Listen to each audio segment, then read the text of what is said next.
안녕하세요. 얼마 전 남편과 헤어지고 혼자가 된 40의 돌싱이에요. 살다 보면 억지를 쓰는 사람과 마주칠 때도 있지만 그게 가까운 주변인일 경우에는 또 이야기가 다르더라고요. 그런 사람들과 어울리는 일을 피해왔지만 인생이 마음대로 되지는 않더군요. 37이라는 늦은 나이에 결혼해서 겨우 일궈낸 가정은 2년도 안 돼서 반토막이 났어요. 앞서 이야기한 억지를 쓰는 사람들 때문에요. 어떤 일을 겪었는지 한번 들어보시겠어요? 그다지 부유한 환경에서 자란 건 아니었어요. 그렇기 때문에 더 악착같이 돈을 모으며 살아왔죠. 부모님은 힘들게 사셨지만 조부모님이 돌아가시면서 남겨주신 유산으로 말년에는 그나마 좋은 집을 사서 들어갈 수 있었죠. 저희 가족에게 뜻하지 않은 횡재는 그것뿐이었어요. 그래서 더욱 돈을 많이 버는 직장을 얻기 위해 노력했네요. 대기업에 취직하며 행복했던 것도 잠시 결혼이라는 커다란 목표를 이루기 위해서 월급을 꾸역꾸역 모으기 시작했죠. 결혼하는데 1억은 있어야 할 것 같다는 생각에 남자도 제대로 만나지 않고 37이 될 때까지 직장과 집만 오가며 돈만 모았어요. 그러다가 남편을 만난 건 36의 늦은 나이였어요. 나를 위해주고 사랑해주는 부드러운 남자, 그게 남편이라고 착각했던 거죠. 그 정도야 잘만 보면 어디서든 찾을 수 있을 만큼 흔하디 흔한데 그때는 그걸 몰랐어요. 어른들이 가끔 하는 말 있잖아요. 남자를 많이 만나봐야 보는 눈이 생긴다고요. 하지만 그동안 남자를 만나본 적도 연애해본 적도 없으니 그런 눈이 있을 리가 없었죠. 아가씨가 좋은 직장 다닌다는 건 알고 있어. 우리 아들이랑 결혼하겠다는 것도 너무 고맙고. 근데 우리는 돈이 많이 없어서 아가씨가 해오는 만큼만 할 생각인데 아가씨가 생각하는 결혼 자금은 어느 정도 되지? 전 1억을 모아놓은 상태예요. 이 돈으로 결혼 자금을 대고 나머지는 집 살 때 쓰려고요. 미리 남편과 이야기를 해놓은 상황이었거든요. 남편은 모아둔 돈이 3천만 원 정도 있다고 하더군요. 여태까지 결혼 생각이 없었고 그래서 집에 돈을 좀 줬다고 하면서요. 부모님한테 돈을 줬다는 게 흠은 아니니 그러려니 했어요. 그리고 돈이야 나중에 또 모으면 된다고 생각했고요. 그래서 남편이 이 결혼에 얼마 정도를 보탤 수 있는지 미리 알고 있었죠. 1억이나 모았어요?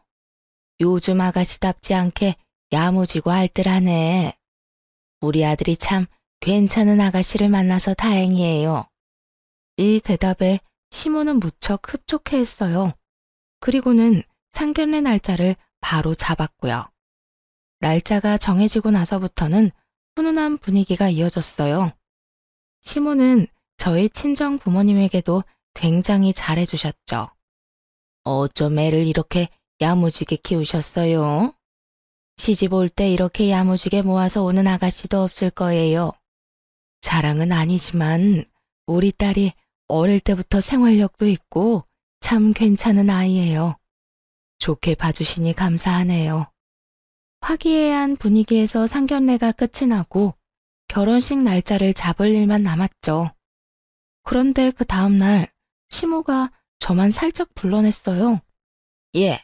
예단 때문에 할 이야기가 있어서 널 불렀다.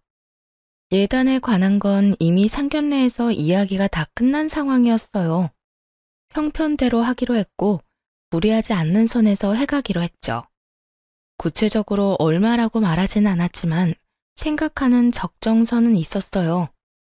무슨 말을 하려나 걱정이 됐죠. 남편 몰래 불러서 할 예단비 이야기라는 게 도대체 뭘까 싶었거든요. 너도 알다시피 결혼이라는 게 가족의 결합이기도 하잖니. 그래서 친인척들한테 뭐라도 드려야 할 것 같아서 말이지. 그래서 말인데 너 예단비 현금으로 나한테 줄래? 한 5천만 원 정도면 딱 괜찮을 것 같은데. 내색은 하지 않았지만 속으로 깜짝 놀랐어요. 생각보다도 많은 금액을 불러서 거부감이 들었고요. 모아놓은 돈이 1억이라고 말씀드렸었는데 그 돈의 절반을 예단으로 달라고 하시더라고요. 게다가 집 살 돈도 충분치 않았고 남편도 돈을 많이 해오지 않는 상태라 걱정부터 되었어요. 어머님, 금액이 너무 큰 것 같아요. 제 선에서 해결하기는 좀 힘들 것 같은데 가족들이랑 상의해보고 말씀드려도 될까요? 어차피 네가 번 돈 네가 쓰는데 뭘 가족들이랑 상의까지 하니? 그러지 말고 그냥 5천만 원 예단비로 가지고 와. 나머지 금액으로도 집 살 때 충분히 버틸 수 있지 않니? 그 눈빛에서 집요함을 보고 그래도 남편은 알아야 할 것 같다고 답했죠. 그랬더니 시모는 마치 말이 안 통하는 아이를 대하듯 답답하게 쳐다보더라고요. 넌 어째 한 번 말하면 듣질 않네? 왜 몰래 불렀는지 몰라? 어쨌든 난 예단비 5천만 원 아니면 안 받을 테니까 그렇게 알고 있어라. 뭐가 그렇게 당당한 건지. 자기 자식은 꼴랑 3천만 원 들고 결혼하러 오는데 며느리한테 5천만 원이나 되는 예단비를 달라는 시모를 보니 속에서 천불이 날 것 같더라고요. 그 자리에서 나와 차에 타자마자 친정엄마한테 전화를 걸었어요. 엄마, 나 방금 어머님 뵙고 왔는데 예단비를 5천만 원이나 달라고 하더라고.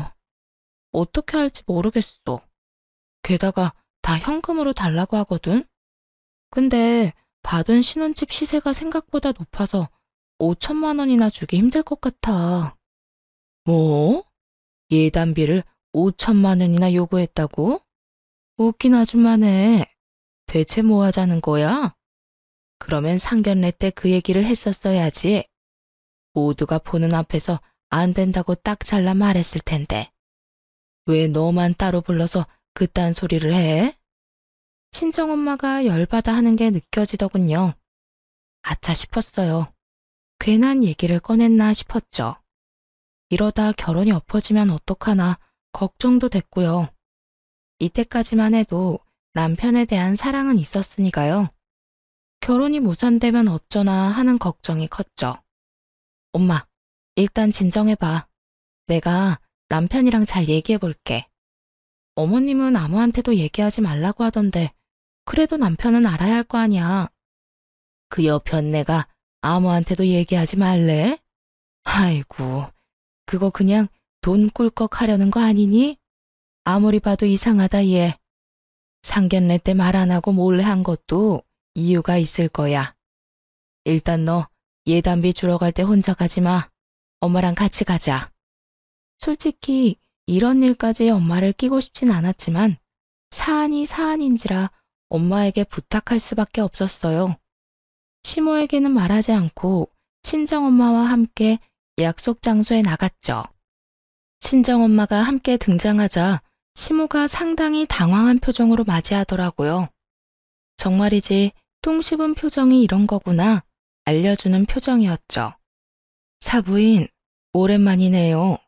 잘 지내셨어요? 네. 그런데 어쩐 일로 여기까지 오셨어요? 저는 며느라기한테만 보자고 했는데 사실 우리 애가 워낙 착실해서 돈을 저한테 다 맡겨놓거든요. 돈은 제가 관리하는데 애가 갑자기 5천만 원을 가져간다고 하니까 궁금했죠. 그랬더니 사부인께서 예단비를 5천만 원이나 요구했다고 하지 않겠어요? 이럴 거면 상견례 때 미리 말씀해 주시지 그러셨어요. 그러면 안 된다고 저희가 딱 잘라 얘기했을 텐데. 웃는 낯으로 거침없이 이야기를 하는 친정엄마를 보며 살며시 눈치를 봤어요. 이 두 사람의 대화에 끼어들 틈이 없었죠.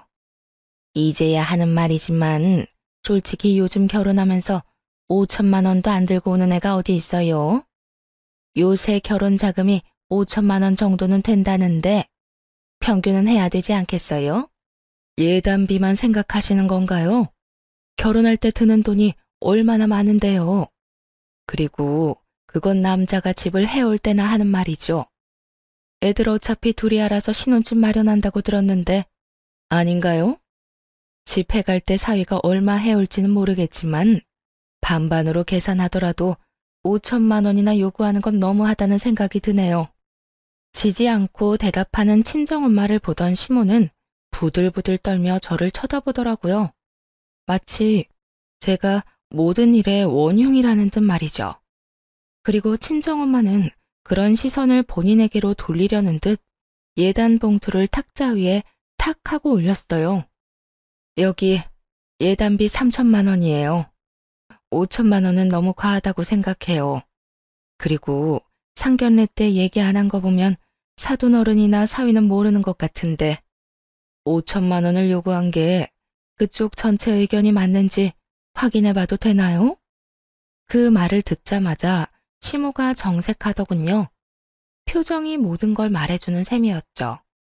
그걸 보고 친정엄마는 짧게 한숨 쉬며 시모에게 말했어요. 사돈어른이랑 사위한테 알리기 전에 이 돈 받고 봉채비로 반 돌려주시면 되겠네요. 친정엄마가 그렇게 이야기하자 시모가 발끈하며 대꾸하더군요. 아니, 올랑 3천만 원 주면서 무슨 봉채비까지 돌려받아요? 그럼 그냥 3천만 원만 받을게요. 사부인, 보통 예단비 들어가면 반은 돌려줘요. 5천만 원을 받아갔어도 2,500만 원은 돌려주는 게 예의죠. 그럼 지금 3천만 원을 다 그냥 받아가겠다는 얘기예요? 통째로 먹고 돌려줄 생각도 없다는 거냐고요? 아니, 그럼 올랑 1,500만 원 받아서 뭘 하라는 건데요? 고작 그거 받아서 어쩌라고요? 봉채비 돌려받고 싶으면 5천만 원 내세요. 그러면 2천만 원 돌려드릴게요. 마치 자기 돈이라도 되는 것처럼 이랬다 저랬다 흥정을 하더라고요. 게다가 반은 돌려달라고 하는 말을 듣고도 거기에서 또 500만 원은 쏙 빼고 얘기하는 걸 보니 참 돈독이 제대로 올랐다 싶더라고요. 그때 친정엄마가 그러더군요. 정말 양심이라고는 조금도 없으시네요. 누가 보면 그쪽에서 집이라도 한 채 가지고 오시는 줄 알겠어요. 뭐가 이리 당당한지. 그럼 물어볼게요. 사부인은 애들 신혼집 할 때 얼마 쓸 생각이에요? 그때 말했잖아요. 사정 되는 대로 성의껏 애들 도움 준다고. 그러니까 구체적으로 얼마를 해줄 거냐고요. 예단비를 딱 짚어서 5천만 원 얘기하는 거 보면 그 돈도 준비되어 있을 거 아니에요. 얘기해보세요. 집 사주실 건가요? 거기까지 해줄 수는 없고 우리 아들이 자기가 벌어서 자기가 장가간다고 했으니까 아들한테 맡길 거예요. 우리는 그렇게 많이 지원 못 해줘요. 한두 살 먹은 애들도 아니고 신혼집이야 지들이 알아서 잘 하겠죠. 집 살 때 돈 보태줄 생각도 없는데 예단비로 5천만 원이나 요구하는 게 상식적인 일인가요? 사위는 꼴랑 3천만 원 들고 온다던데 그럼 집은 어떻게 마련해요? 아니, 남는 5천만 원으로 해결하면 되지. 요즘 대출 안 끼고 결혼하는 사람이 어디 있어요? 1억이 오롯이 집에만 들어가도 모자랄 판인데 지금 결혼식이나 이사 비용 같은 건 전혀 생각도 안 하고 계시잖아요. 결혼식은 공짜로 해요? 그것도 다 돈 내고 하는 일이에요. 그런 거 다 빼고 나면 남는 거 거의 없어요. 애들 집 살 때 대출만 엄청 껴야 한다고요. 그거야 결혼하는 애들끼리 알아서 하겠죠. 저는 예단비 5천만 원 꼭 받아야 되겠어요. 그럼 저희 쪽에서 사위랑 사돈어른한테 안 된다고 말씀드릴게요. 예단비 5천만 원은 너무 과하다고요. 친정엄마가 탁자의 예단비 봉투를 가져가기 위해 손을 뻗을 때였어요. 시모가 신경질적으로 예단비 봉투를 휙 낚아채 가더군요. 알았어요. 3천만 원만 받으면 되잖아요. 자, 여기 봉채비. 절반이라고 했죠? 정말 어이없게도 시모는 그 자리에서 예단비 봉투를 뜯어 신경질적으로 돈을 세더니 1,500만 원을 돌려주더라고요. 아니, 그리고 받은 돈을 돌려줄 때도 예의라는 게 있어야 하잖아요. 시모는 아예 그런 생각은 하지도 않나 보더군요. 자기가 기분이 나빴다는 걸 표현하기에 급급했어요. 무슨 시장에서 장사하는 것도 아니고 예단비랑 봉채비를 이딴 식으로 취급하는 것도 참 웃기네요. 예, 가자. 일어나. 앉아서 노려보고 있는 시모에게 꾸벅 인사를 하고 돌아 나왔네요. 솔직히 망했다 싶었어요. 결혼식도 하기 전에 시모와 이런 식으로 얽히게 될 거라곤 상상도 못했죠. 그렇지만 따지고 보면 시모의 문제였으니까요. 그리고 시모도 제가 싫었으면 그 돈을 아예 안 받았겠죠. 돈을 가져간 걸 보면 결혼을 망칠 생각은 없다는 것으로 해석할 수 있으니 그걸 위안으로 삼기로 했어요. 앞으로 시댁 일에는 무조건 남편을 보내야겠다 생각했죠. 남편이 원하든 원하지 않든 방패로 세워야겠다고요. 그게 제가 결혼 생활을 평온하게 유지할 수 있는 방법일 테니까요. 가게에서 나와서 친정엄마와 밥을 먹으러 갔는데 밥 먹는 내내 친정엄마는 화를 가라앉히질 못하시더라고요. 네 시모라는 사람 정말 마음에 안 드는구나. 아니, 어떻게 예단비를 그런 식으로 요구할 수가 있어? 게다가 들었지? 네 남편이랑 너희 시아버지 될 사람한테는 얘기도 안 한 것 같고 엄마가 정말 걱정돼서 하는 얘긴데 너 힘들면 그냥 결혼 안 해도 돼. 너 정말 괜찮겠어? 엄마, 결혼을 시어머니랑 하는 건 아니잖아. 남편이랑 하는 거고. 그쪽도 엄마 성격 알았으니까 앞으로 조심하겠지.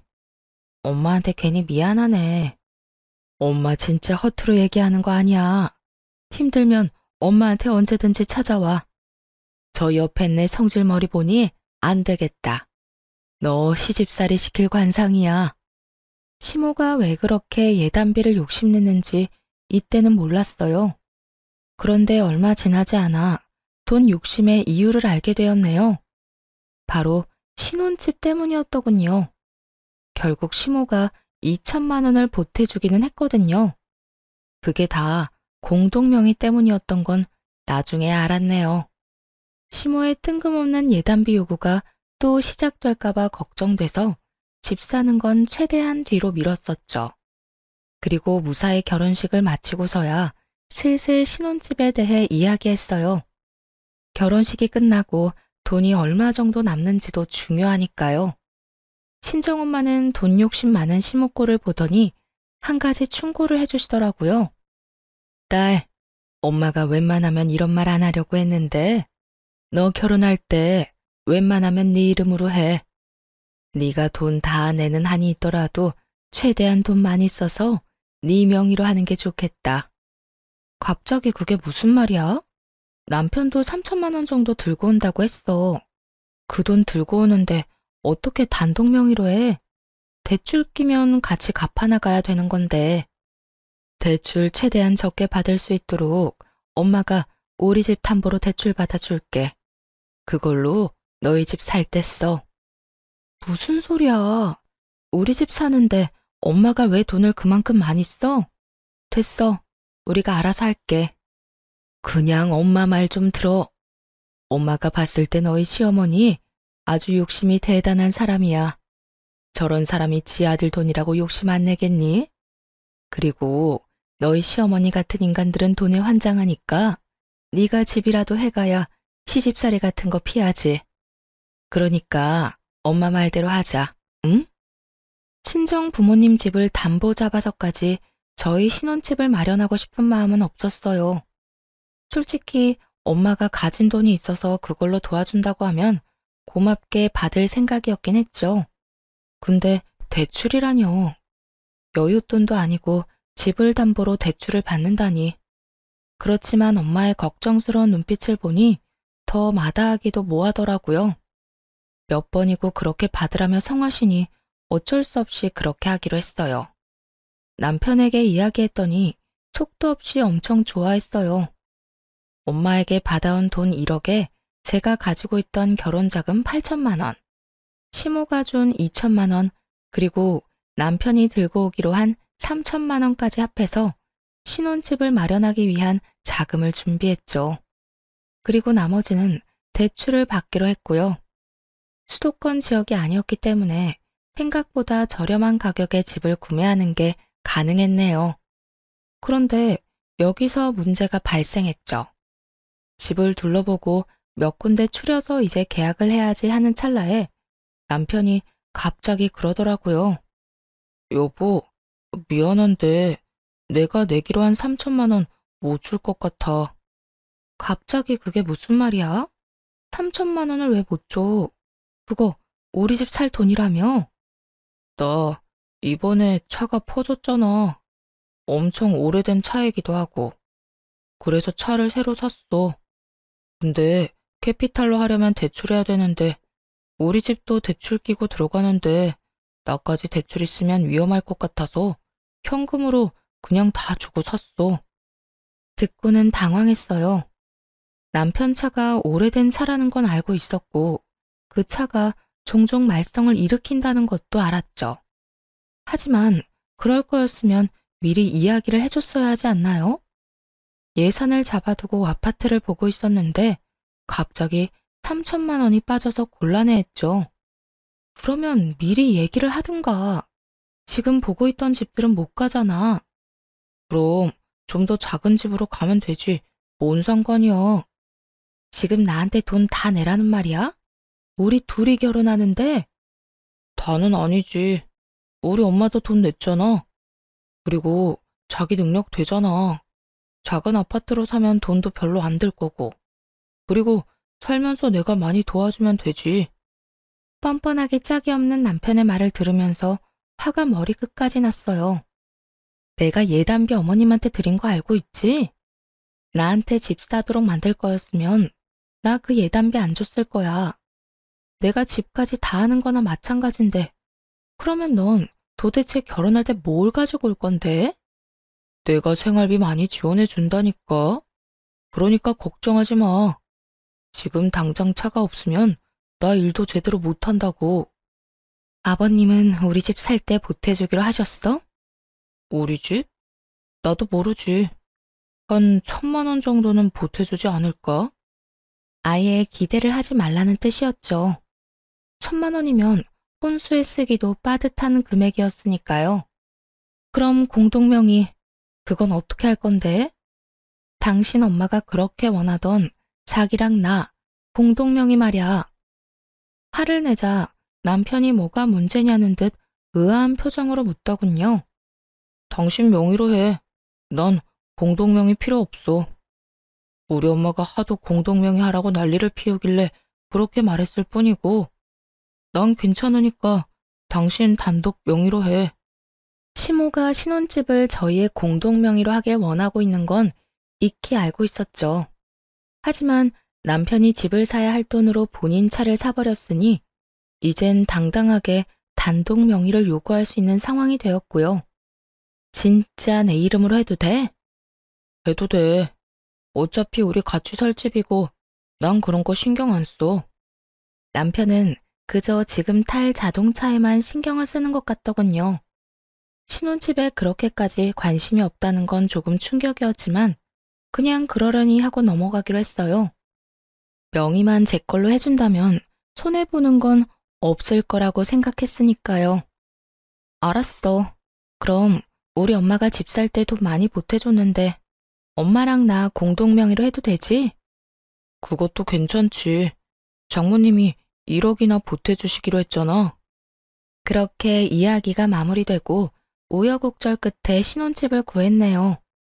저와 친정엄마의 공동명의로 말이죠. 친정엄마는 이 상황을 기뻐했어요. 그런데 신혼집에 들어간 지 얼마 되지 않았을 때 시모가 불같이 화를 내며 남편이 없는 사이에 집을 찾아왔어요. 너 어떻게 그런 끔찍한 생각을 할 수가 있어? 결혼을 했으면 남편이랑 둘이서 공동명의로 집을 해야 되는 거지. 어떻게 친정엄마랑 너랑 공동명의를 할 수가 있어? 시모가 찾아온 것은 남편에게 집의 소유권이 누구에게 있는지를 들은 다음이었죠. 시모는 자신이 준 2천만 원과 지 아들이 가지고 온 돈으로 집을 샀는데 왜 친정어머니와 제 공동명의로 했냐며 따지기 시작했죠. 어머님, 이미 남편이랑 다 상의된 거예요. 그리고 대출도 제가 가지고 가기로 했고요. 정말 가증스럽다, 너. 내가 준 2천만 원은 돈도 아니야? 그리고 내 아들도 집 살 때 3천만 원 보탰을 텐데. 어머님, 저희가 받은 건 1천만 원 뿐이었어요. 그마저도 혼수에 들어갔고요. 지금 말씀하시는 3천만 원은 받지도 못했어요. 이야기를 듣는데 머리가 아프더군요. 시모는 2천만 원을 줬다는데 실제로 받은 건 1천만 원 뿐이었거든요. 남편이 중간에서 빼돌린 게 분명했죠. 게다가 3천만 원의 행방도 시모는 전혀 모르고 있었고요. 그건 내 알 바 아니고 나도 2천만 원 보탰으니까 공동명의 이름 넣어줘. 우리 아들은 무슨 이유로 괜찮다고 했는지 모르겠지만 내 이름은 꼭 넣어야 되겠어. 웃기지도 않았네요. 당당하게 저런 요구를 할 수 있다는 것이 놀라울 따름이었죠. 아니요, 저는 어머니랑 공동명의 할 생각 없어요. 남편하고 이미 상의도 다 끝났고요. 어머님이 2천만 원 주셨다고 하는데 저희는 1천만 원밖에 못 받았고 그걸로 어머님 이름을 공동명의로 올리는 건 안 될 것 같아요. 시모는 얼마나 분했는지 몸을 부들부들 떨더군요. 그렇지만 여기서 물러서지 않고 저 역시 단호하게 나갔죠.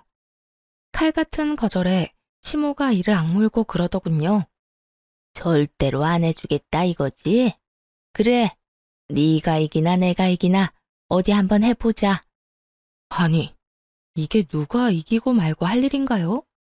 그 말이 웃기면서 어이가 없었지만 시모는 그날 뒤로 시도 때도 없이 찾아와 괴롭히기 시작했어요. 신혼집은 친정과 더 가깝긴 했지만 시댁과도 꽤 가까운 편이었거든요. 그래서 그런지 시모는 저녁 주말할 것 없이 불쑥불쑥 말도 없이 찾아오곤 했죠. 남편이 도어락 비밀번호를 알려줬던 거예요. 몇 번이나 남편한테 이야기했었거든요. 어머님한테 비밀번호 알려주지 말라고. 그런데 남편은 그걸 이해를 못하더군요. 가족인데 뭐 어떠냐는 식이었어요. 가족? 가족이긴 했죠. 다만 남편 가족이지. 제 가족은 아니잖아요. 제가 불편할 거라는 걸 남편은 이해를 못하더라고요. 그렇게 집으로 들어오면 시모는 매의 눈으로 집을 훑었어요. 그리고는 조금이라도 본인 눈에 차지 않는 부분이 있으면 대놓고 면박을 주었죠. 넌 어떻게 돼 내가 이렇게 더럽게 해놓고 살아? 우리 딸은 얼마나 깨끗하게 해놓고 사는 줄 아니? 내 아들이 이런 돼지 소굴에서 지내는 걸 보다니. 맞벌이 직장인 집에 먼지 한 톨 없기를 바란 건지 한없이 투덜대길래 콕 집어 말해줬죠. 어머님, 어머니 아들이 돈을 잘 벌었으면 제가 이렇게 일하면서 집안일 할 일도 없었겠죠. 무슨 말을 하셔도 아들 얼굴에 침 뱉는 거밖에 안 되니 더 이상 이런 짓 안 하셨으면 좋겠어요. 세상에, 그게 시어머니한테 할 말이니? 내가 미쳤지. 이런 애랑 우리 애를 결혼을 시키다니. 잔말 말고 공동명의나 해줘. 안 할 거면 돈 돌려주든지. 결국 모든 대화의 끝은 공동명의였죠. 안 된다고 완강하게 거절의 말을 건넸고 시모는 또 성질을 내며 돌아갔어요. 더는 참기 힘들 만큼 열받아서 남편에게 짜증을 냈습니다. 어머님 왜 저러시는 건데? 이미 명의는 이야기 다 끝났는데 왜 저렇게 끈질기셔? 야, 아무리 그래도 내 앞에서 우리 엄마 욕은 좀 아니지. 공동명의 그까짓 거 이름 하나 올려주면 끝인데 해주면 좀 어때서? 너야말로 진짜 끈질긴 거 아니야? 남편의 이런 반응은 더 웃겼어요. 왜 자기가 난리예요? 가만 보면 이놈도 꼴통이었죠. 결혼자금 3천만 원으로는 자기 차를 사지 않나. 그것도 나중에 통보식으로 전하질 않나. 그 와중에 시모가 줬다고 하는 2천만 원도 그중 1천만 원은 자기가 꿀꺽하고 나머지 1천만 원만 돌려준 거잖아요. 그게 그렇게 억울했어? 내가 미처 몰랐네. 그렇게 억울한 거면 그냥 헤어지자. 헤어지고 각자 편하게 살면 되겠네. 헤어지자는 이야기가 그렇게 쉽게 나와? 결혼한 지 이제 1년 좀 넘었는데 그런 얘기 함부로 하는 거 아니야. 이번만 참아줄 테니까 당신도 어머니랑 화해해. 홧김에 한 말이라고 생각한 모양이더군요.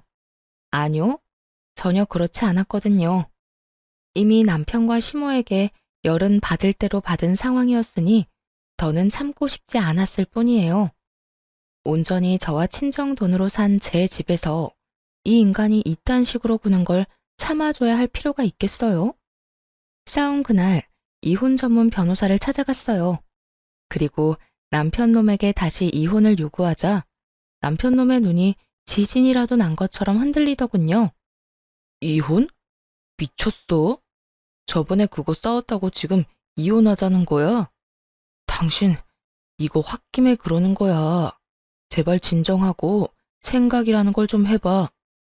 이미 생각은 많이 했고 마무리 단계야. 당신이랑 싸운 것도 원인이긴 하지만 당신보단 어머님 때문에라도 이혼해야겠어. 엄마가 잘못했는데 왜 우리가 이혼을 해? 여보, 이건 아니야. 우리가 이혼이라니. 난 절대 못 해줘. 절대 안 할 거라고. 이상하게 남편 놈이 아주 애절하더군요. 사실 좀 수상쩍었어요. 자기도 얼마 전까지 자기 엄마 편 들어가면 난리쳤잖아요. 혹시나 싶은 쎄한 마음에 남편 몰래 남편 통장 내역부터 확인했죠. 새벽에 남편 폰으로 들어가서 통장에 남은 돈, 돈 거래 내역, 신용카드 내역 등을 다 살펴봤네요. 그렇게 얻은 결론은 가히 충격적이더군요. 마치 머리를 한 대 맞은 것 같더라고요. 알고 보니 남편 놈이 가지고 있는 모든 돈으로 코인을 하고 있었으니까요. 그것도 대출까지 받아서요. 결혼한 직후부터 말이죠. 시모가 말한 2천만 원 중 1천만 원도 그쪽으로 흘러들어갔더라고요. 열이 받아서 미칠 것 같았네요. 속인 것도 모자라 결혼 자금으로 코인을 하다니요? 이걸 알고 나자마자 더 기다리지 않고 이혼 소장을 남편에게 던졌어요. 남편은 그걸 보고 사색이 되더라고요. 하지만 지가 싫으면 어쩌겠어요? 제가 이혼하고 싶다는데 말이에요. 돈을 이따위로 쓰는 인간 때문에 평생 모은 돈으로 결혼까지 했다니 후회가 되어 속에선 천불이 나기 일보 직전이었죠. 이런 마음을 아는지 모르는지 남편은 지금 이혼하면 자기는 완전 거지라며 제게 빌붙으려 하더군요. 그건 네 사정이지. 어쩌자고 돈을 그만큼이나 빌려? 그래놓고 나한테 다 갚아달라고 할 작정이었어? 아니면 나한테 생활비까지 다 부담시켜서 기생충처럼 살 셈이었어? 남편에게 불같이 화를 냈고 남편은 도망치듯 나가버렸어요. 너무 화가 나 친정 부모님에게 하소연했더니 친정엄마가 다 듣고 그러시더군요. 내가 너희 집으로 가야 되겠다. 나랑 공동명의인데 우리끼리 살면 되지. 안 그러니? 그렇게 그날 저녁 친정엄마가 집에 왔네요. 저녁에 돌아온 남편이 깜짝 놀라 소리치더군요. 장모님, 여기는 어쩐 일로? 왜? 내가 못 올 때 왔는가? 왜 이렇게 놀라? 자네 어머니는 아주 말도 안 하고 자주 들르는 것 같더만. 뼈 때리는 친정엄마의 말에 남편 놈이 당황하며 저를 안방으로 부르더군요. 이게 어떻게 된 일이야? 왜 장모님이 여기 계시는데? 이 집 우리 엄마랑 공동명의잖아. 와서 사실 수도 있지. 그런 거 다 알고 공동명의 하도록 해준 거 아니야? 아무리 그래도 나한테 이야기를 하고 불렀어야 할 거 아니야? 돈 한 푼 안 낸 너한테 왜 이야기를 해? 너 뭐 해줬는데? 네가 이 집에 무슨 권리가 있다고. 난 집 사려는 돈으로 코인한 인간이랑은 상의할 필요 없다고 생각하는데 이 말에 남편 놈이 말문이 턱 막힌 듯한 표정으로 쳐다보더군요. 입이 10개라도 할 말이 없겠죠. 자기가 코인하는 걸 들켰으니까요. 그러면 너 이혼하고 나서 이 집 네가 가져갈 거야? 당연하지. 나랑 엄마 돈으로 샀잖아. 우리 엄마가 준 2천, 아니, 1,000만 원 더 들어갔으니까 그건 돌려줘. 아직 이혼 판결도 안 났는데 벌써부터 자기 재산 챙기려는 거 보니 웃음이 픽 나오더라고요. 그래, 1,000만 원 지금 당장 줄게. 그거 들고 이 집에서 나가. 그 1,000만 원 지분만큼은 살게 해준 건데 이제 그럴 필요도 없겠네. 남편 놈은 눈치를 보며 나갔어요. 아마 시모 집으로 갔겠죠. 그리고 그 다음날 오전 아침부터 도어락 비번을 누르는 소리가 들리더군요. 하지만 남편 놈이 나가자마자 이미 바꿔놓은 터라 문은 열리지 않았지만요. 그러자 밖에서 시모가 큰 소리로 문을 두드리며 소리치더군요. 야, 문 열어. 문 안 열어? 이 정신 나간 년아. 네가 뭔데 우리 아들을 쫓아내? 빨리 문 안 열어? 그 말을 듣곤 친정엄마가 나가려는 저를 제지하더니 화장실에 있는 바가지에 물을 담더라고요. 그리고는 냉동실에 있던 얼음을 바가지에 가득 채워 넣었죠. 그리곤 심호흡을 한번 하시더니 문을 열고 앞에 있는 시모에게 그 찬물을 확 끼얹었어요. 예, 이게 뭐야? 어버버 하며 뒤로 물러서는 시모에게 친정엄마가 삿대질을 하며 따졌어요. 여기가 어디라고 아침부터 와서 행패야? 쥐새끼 마냥 남의 집에 함부로 들락날락거리더니만 아직까지 그 못된 벌은 못 고쳤어? 뭐? 쥐새끼? 말 다 했어요. 그리고 아니 여기가 왜 남의 집이야? 내 아들 집이기도 하지. 너희가 이렇게 뒤통수 칠까봐 공동명의 해달라고 그렇게 말했건만 결국은 내 아들을 쫓아내? 감히? 그럼 집 살 때 돈이라도 많이 보태지 그랬어. 울랑 1,000만 원 줘놓고 소유권 주장할 생각이었어? 뭔 헛소리야, 2천만 원 줬는데. 2천만 원은 돈 아니야?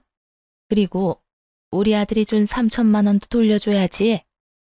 시모는 여전히 그 3천만 원이 어디에 쓰였는지 모르고 있었어요. 하긴 그러니 여기 와서 이런 정신 나간 주장을 할 수 있었겠죠. 가르쳐주고 싶은 마음도 들지 않았어요. 뭐 자기들끼리 알아서 하겠죠. 1,000만 원이든 3천만 원이든 거기서 거기고 애초에 그 돈도 우리가 준 돈에서 낸 거잖아요. 그리고 우리는 당신 아들이 집 살 때 가져온 그 돈 이미 다 돌려줬어. 당신 아들이 이미 다 가져갔다고. 왜 그 돈을 우리 아들이 가져가? 나한테 줘야지. 지가 달라는데 그럼?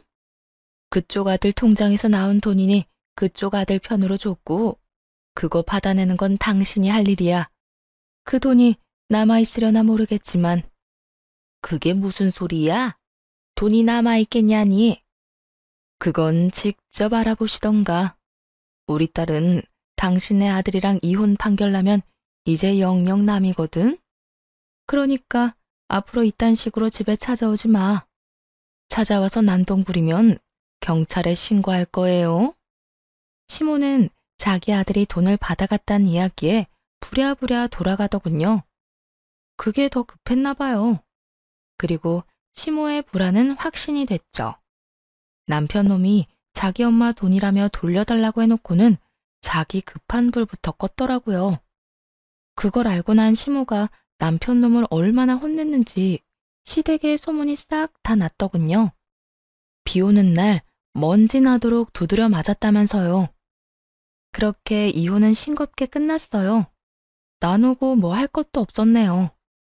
꼴랑 1년밖에 안 되는 결혼 기간이니 재산 분할할 것 없었고 무엇보다 경제권을 통합하지 않았기에 주고받을 것도 없었고요. 다만 남편 놈이 저 몰래 대출을 엄청 끌어다 쓴 게 유책 사유로 인정돼서 위자료를 1,000만 원 받을 게 있었죠. 전 남편은 돈이 없다며 백장을 부렸고 그 꼴을 보다 못해 시모에게 부탁하라고 했네요. 그 말을 하고 나서 30분이 채 되지 않아 전 시모가 만나자고 하더군요. 일단 받아야 할 돈이 있으니 나가기로 했어요. 아들한테 들었다. 위자료 받아야 된다고?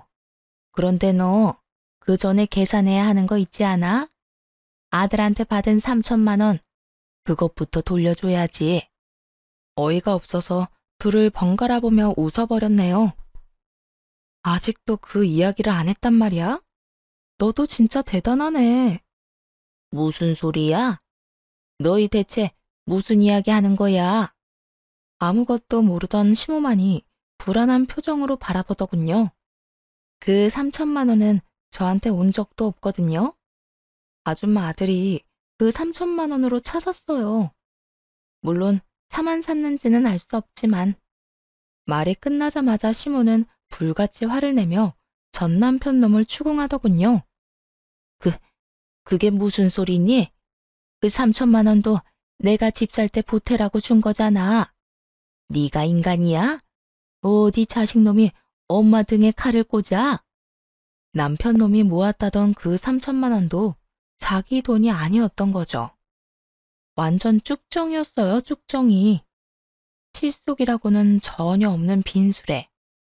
와, 이걸 1년 만에 알아내서 다행이라고 해야 하나? 재수없게 이딴 인간이랑 만나게 된 게 불행이라고 해야 하나?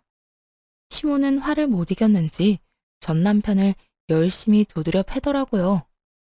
네가 다 망친 거야. 이런 것도 아들이라고.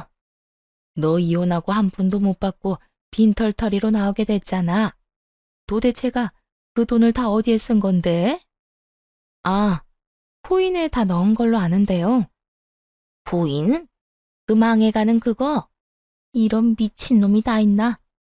옆에서 불난집에 장작을 넣어줬죠. 추임새가 마음에 들었는지 시모는 열심히 지 아들놈을 두드려 패더군요. 이걸 여태까지 시모가 하나도 몰랐다는 게 더 놀라웠네요. 전 남편 놈도 참 소심한 얼굴로 사고 하나는 잘 치네 싶었고요. 나나 너 둘 중에 한 명이라도 그 집 공동명의 했으면 이 꼴은 안 나지. 한 푼이라도 더 받고 나왔을 거 아니야. 너 때문에 손해만 봤잖아. 이 머저리 같은 놈아. 그게 왜 내 탓이야? 돈 많이 안 보태준 엄마 탓이지. 장모님 못 봤어? 집 담보대출 받아서 딸 집 사주던데 엄마는 도대체 뭐 했는데? 뭐? 그게 지금 엄마한테 할 소리야? 엄마가 안 도와주길 했어? 예단비 5천만 원 받았으면 최소 8천은 지원해 줄 수 있었어. 그랬으면 이 꼴은 안 받겠지. 담보대출이라도 받았으면 억울하진 않을 거 아니야. 썩은 인간들, 예단비를 많이 부른 게 다 이것 때문이었더라고요. 어떻게든 공동명의로 올려서 그 집을 담보로 뭔가 해보려고 했던 것 같더라고요. 참 나쁜 인간들이었죠. 몰라. 나 그런 거 모르니까 위자료나 엄마가 갚아줘. 나 돈 없거든. 돈이 왜 없어? 내가 드린 5천만 원 다 토해내. 없다니까. 아들놈 당당한 말투에 시모는 열이 꼭지까지 올랐는지 한참을 씩씩대는데 뭐 저야 위자료 빚을 달아났으니 마음이 편했죠. 둘이서 치고받든 재미있기만 했네요. 그렇게 그 인간들과 두 번 다시 볼 일 없다고 생각하고 나왔는데 며칠 뒤에 전 남편놈 위자료를 보냈더라고요. 솔직히 못 보낼 줄 알았거든요. 시모가 워낙 난리였으니까요. 나중에 어떻게 된 것인지 엄마를 통해 진실을 들을 수 있었어요. 너희 시모 완전 패가망신이야. 집 폭삭 망했더라. 엄마가 듣고 왔는데 아주 난리도 아니었어. 왜? 또 코인비 터졌어? 아니, 그 집에 얼마 전에 경찰들이 왔다 갔거든. 집에 도둑 들어서 가전이며 가구며 그 옆에 내 폐물까지 돈 되는 건 싹 다 훔쳐가서 경찰 불렀는데 알고 보니까 범인이 지 자식이더라고. 네 전 남편이 너희 시부모 뒤통수 때리고 도망갔대. 뭐? 진짜? 그래. 경찰에서는 가족끼리 집안에서 벌어진 일은 처벌이 안 된대나 어쩐대나. 그래서 경찰들 다 돌아가고 나서 하루 뒤인가? 그 집에 고함 소리 나고 싸우고 난리도 아니었다고 하더라고. 신고 들어가서 경찰이 한 번 더 왔다 갔다던데. 뭐? 그 인간은 도망갔는데 왜 난리가 나? 왜긴 왜야. 그놈이 갈 곳 없어서 또 엄마한테 기어들어온 거지. 자기가 처벌 안 받는 거 알고 그랬나 봐. 그 아줌마는 자기 아들을 호적에서 팔 거라며 악을 쓰고 아들한테 집에서 당장 나가라고 소리치고 하여튼 난리였다더라고. 하긴 돈이 가장 중요한 사람인데 집에 돈 될 만한 거 다 팔고 도망친 아들놈을 다시 받아줄 리 없죠. 그 돈으로 위자료를 갚았으니 저야 잘된 일이지만요. 근데 얘, 너, 네 남편이랑 진짜 이혼 잘했어. 그 인간이 자기 부모 뒤통수를 또 한 대 더 날렸더라고. 거기에서 또 사고를 쳤다고? 코인으로 진 빚을 감당 못해서 결국 진짜 나쁜 짓을 한 거지. 자기 부모 폰으로 카드론 신용대출 받아서 챙기고는 그 집에서 완전히 가출해버렸단다. 짐까지 싹 다 들고. 너무 놀라 입을 다물 수 없었어요. 그런 면이 있는 남자라는 걸 정말 몰랐거든요. 제가 조금만 더 허술했거나 마음이 약했으면 저렇게 당했을 수도 있었을 거라 생각하니 순간 온몸에 소름이 돋았죠. 너희 시어머니 완전 노발대발해서 아들이고 뭐고 없다면서 또 경찰 불렀다고 하더라고. 그래봐야 뭐해? 가족간이라 사기죄 성립이 안 돼서 처벌 면제되는 바람에 그 빚까지 자기들이 고스란히 갚고 있다고 들었어. 시모와 전 남편 이야기를 들으니 순간 눈앞이 아찔했어요. 저렇게 되는 게 저였을 수도 있었을 테니까요. 친정엄마는 시모와 전 남편 처지를 비웃더군요. 욕심 많은 시어머니나 그런 엄마를 닮은 아들이나 똑같이 정신 나간 것들이야. 어떻게 자기 엄마 뒤통수를 쳐? 이혼 잘했다, 잘했어. 그 이후에 딱 한 번 전 시모와 마주친 적이 있었죠.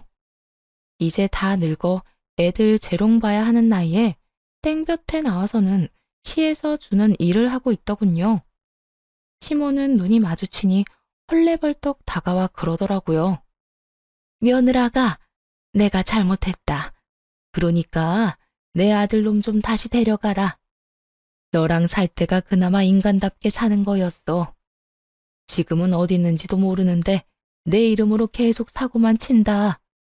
누구 때문에 이혼했는데 다시 데려가라뇨. 그래서 전 시모에게 말했어요.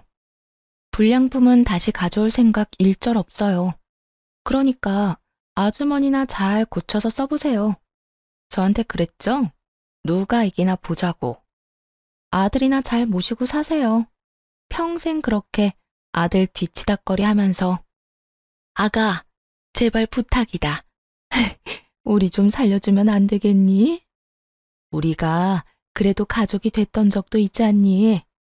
아들놈 사고 친 거 수습하려니 등골이 휜다 휘어. 도대체 무슨 생각으로 이런 말을 하는지 모르겠더라고요. 이미 남남이신 분들이